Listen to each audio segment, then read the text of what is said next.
Va, tai kažkaip projektas.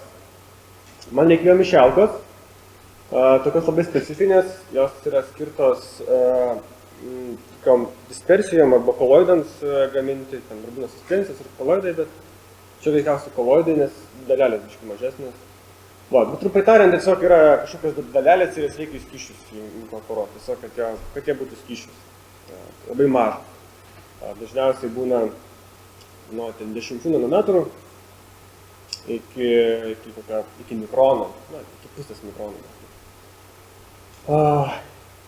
Įvairūs pigmentai gali būti, įvairūs kažkokie tai nanodalelės, nanovamzdeliai, gali būti šiaip kažkokie tai priedai, mineraliniai priedai ir panašiai. Jie yra skirti tam, ką aš ir darau, ką užsiemu, tai mes jas naudojam 3D spausdinimo medžiagom. Va, tai man reikėjo prietaiso būtent šitiem tokiam sistemom gaminti ir daryti. Tą anksčiau mes darydavom tokiu banaliu 3D spausdintų daiktų ir tada nusprendžiau kažką kitaip daryti. Pasižiūrėjom, kad tas prietaisas ten Amerikietis valstijose kainuoja apie 10 000 europietiškų pinigų ir ten taip bazinis daiktas gal 7 000 pinigų, o visas kitos detalės, kad jisai veikti dar 3 000 eurų. Tai aš supratau, kad gal ne. Šone tai pavyzdys yra titano dioksido, SEMO vaizdas, tos scanning electron microscope. Tai taip paprastai atrodo titano dioksidas, kaip tai nusipirkti, jis būna ten tokiais miltelis, bet tos dalelės būna labai sulipšusios tarpusavy to van der Waals ir jos tarpusavy laikosi. Ir norint, kad tos dalelės veiktų savo funkciją, tau reikia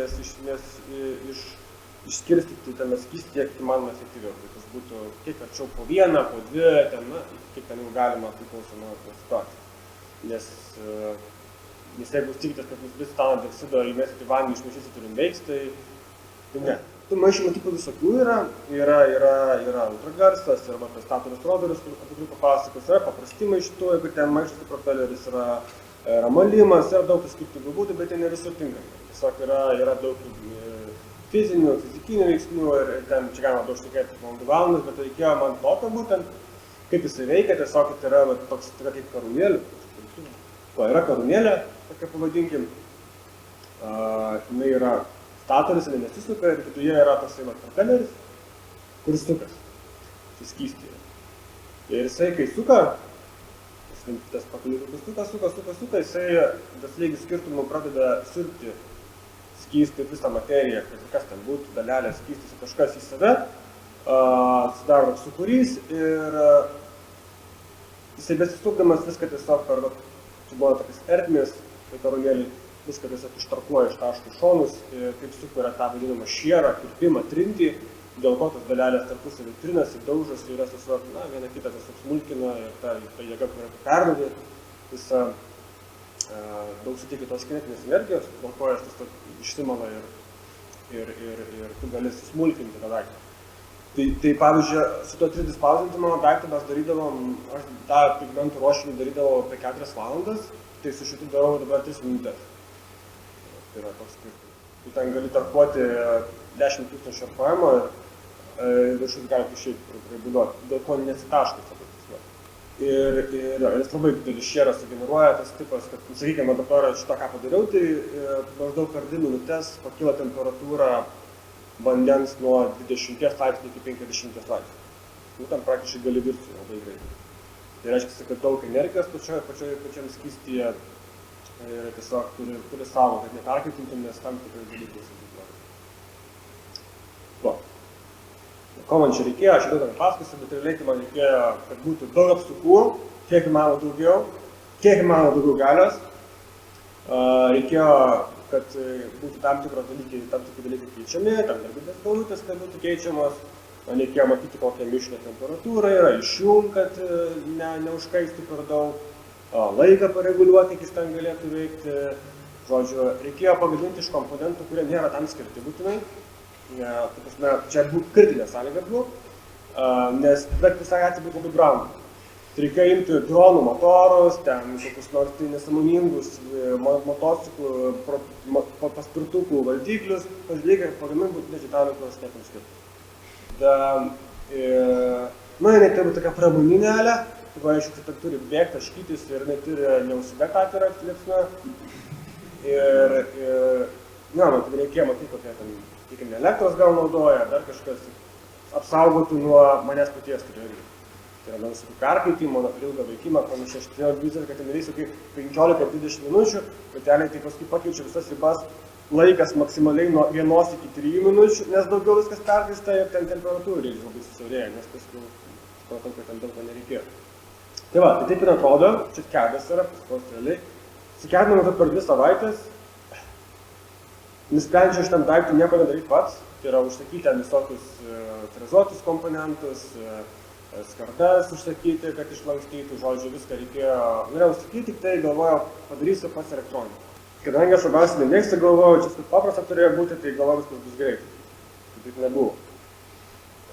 Nes viskas, kas galėjo sutekti, tai sudegė, jeigu visų kitų padarė žmonės normaliai, tai ten viskas degė, kas tik tai galėjo degti. Dėkui Dievo, viską turėjau po 3, tai galėjau pakeisti greitai. Va. Tai kadangi čia fotkės iš tikrųjų ne visos yra, bet ką galėsite parodysiu. Prasidėjo, kad tiesiog užsisakiau skardas, išpjoviau lazeristai, ten pasimatavau SolidWorks, biškų tik tenais man dėl pasideformuos, tik apsimečiau inžinierium. Ir tada, kai gavau ją, supratau, kad SolidWorks gal nemelavo, jis ten parodė, kad labai mažai deformuosis, tai kai paėmė tą arklį visą, tanką, supratau, kad gal ir gerai bus, nežinau. Va. Taip, čia aš surinkau, irgi dirino ne aš pats, nes daiktas didelis, tai ten reikėjo stalo, perforuoti visų kitų dalykų, tai reikia darau tokiam žmogus suvirinti. Tai čia paskui skardas išlausytas, o čia šio taktį uždėjau dantį, čia kita pusė parodys elektronika, čia tam visa karetėlė, kuri važinės, čia tas pagrindas. Ir čia prasidėjo pirmieji dalykai, kai aš naudoju tą tokią paskirtį, galvoju, reikia padaryti mygtuką. Spaudį ir viskas išjungia. Bet, pavyzdžiui, man kažkas nepatinka, aš įdėsiu. Tai šitą mygtuką, kai įdėjau ir uždėjau šį, kad atjungtų, realiai visą karetėlę nuo maitinimo šaltinio, vienas mygtukas paspaudžiu, viskas sprogo paėmimo. Bet yra dūmai ir liepsnos. Ir kas yra įdomiausia, kad po šių dieną niekas nežino, ką pasitiko. Niekas man nesugebėjo paaiškinti to, klausė visokių žmonių ir ten, aišku, kažkas su regeneracija ir kitais dalykais. Tai po mėnesio laiko ieškojimo ir sprendimo tiesiog nusprendžiau, kad netutą mygtuką aš net nereikia. Tai jį aš tiesiog ignoravau ir tiesiog susitaikiau to, kad bus 20 mygtukas, išjungsi ir gal. Va.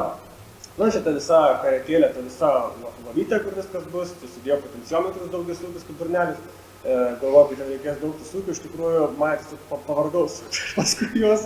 Tai susidėjo paprastus ir dabar gerai. Bet šitą daugiasukį šiaip kas naudosit nelaiko ilgai, 2 mėnesiai nukeičiu.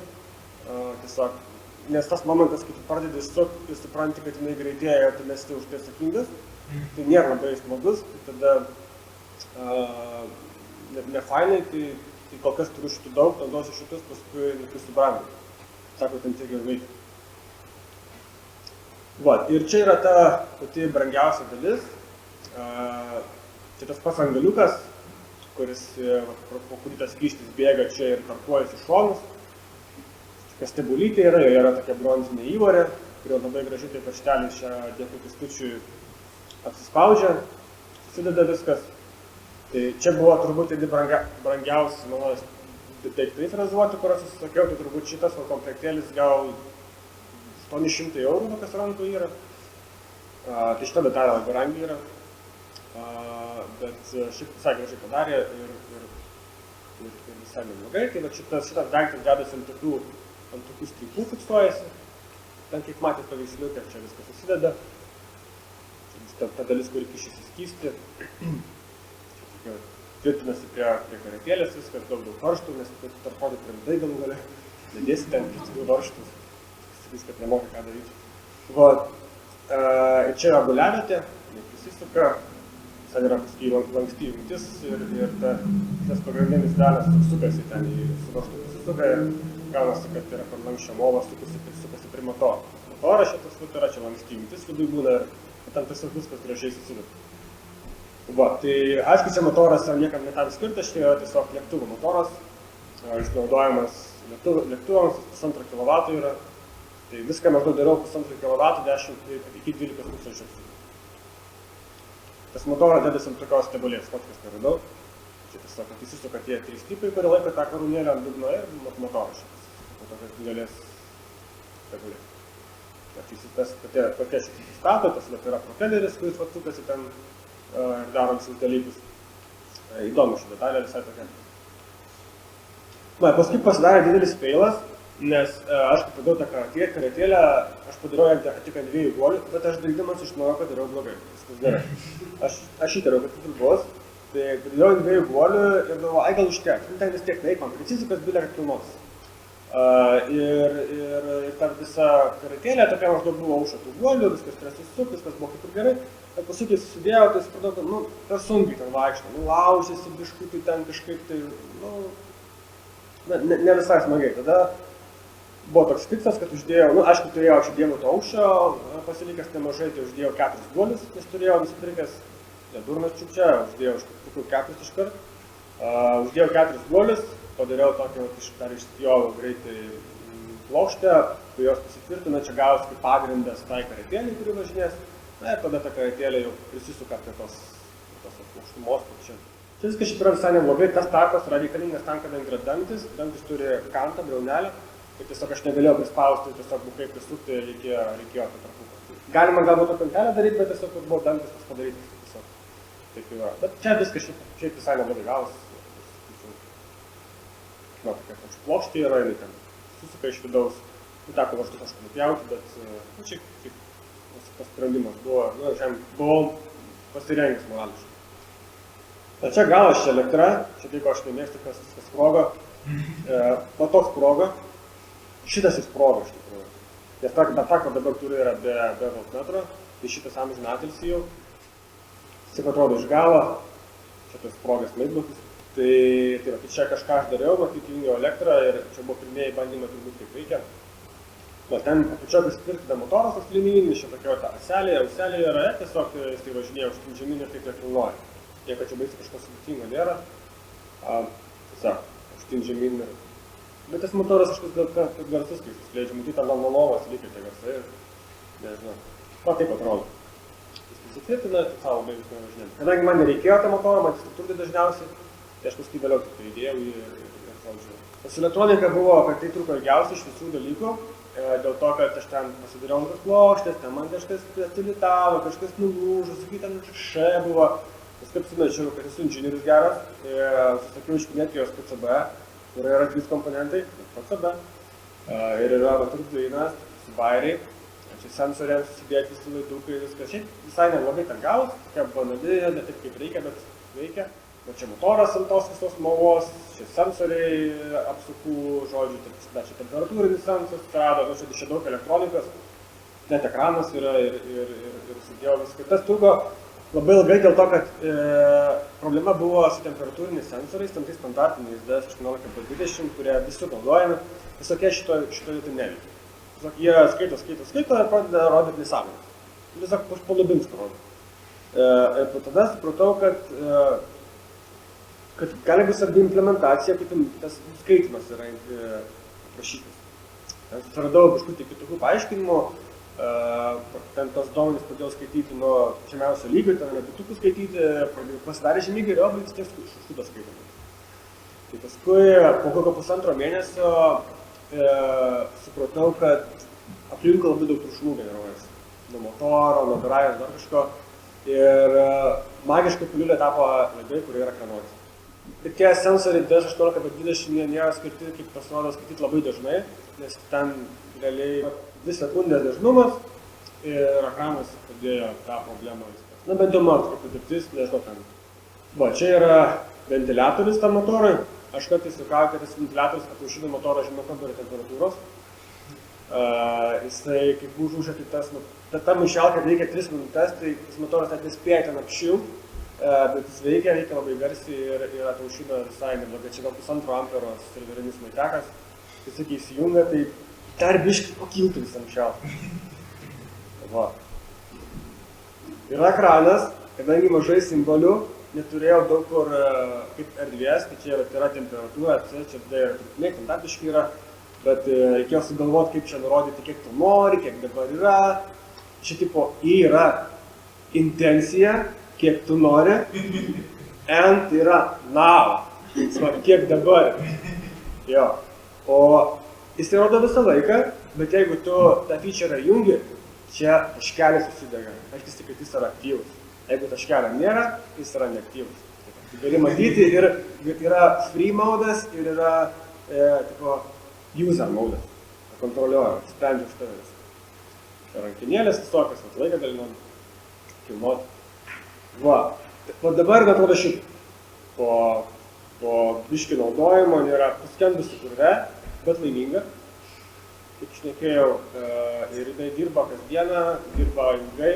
Dar toks fainas yra dalykas, aš dėjau tokias liniuotės ant kraštų, tai toks yra mažas šitasai kaip žymekliukas, jisai žymi, taip yra sumepinta, kad žymi, kiek yra pati žymiausia taškas nuo apačios. Aiškiai, tu gali, nematydamas, kur yra tavo daiktas viduje skysti, nes ten būna, putos, gulkė, dar kažkas, tu gali aklai pagalinuoti, orientuotis, kur tavo yra kolonėlė, kad nekrešintų į apačią.